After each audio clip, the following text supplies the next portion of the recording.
RV.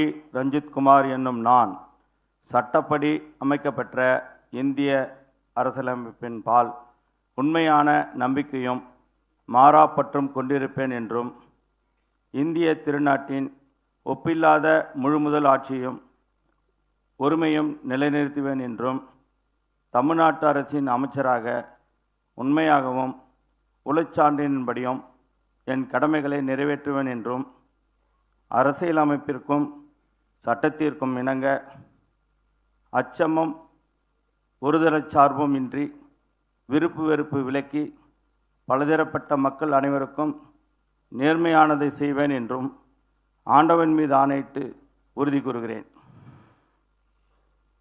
நான் RV. Ranjithkumar என்னும் நான் தமிழ்நாட்டு அரசின் அமைச்சர் என்ற முறையில் எனது கவனத்துக்குள்ளாவதும் தெரிய வருவதுமான எந்த பொருளையும் அமைச்சரின் கடமைகளை உரியவாறு நிறைவேற்ற தேவையான அளவுக்கின்றி ஒருவரிடமோ பலரிடமோ நேர்முகமாகவோ மறைமுகமாகவோ அறிவிக்கவோ வெளிப்படுத்தவோ மாட்டேன் என்று ஆண்டவன் மீது ஆணையிட்டு உறுதி கூறுகிறேன்.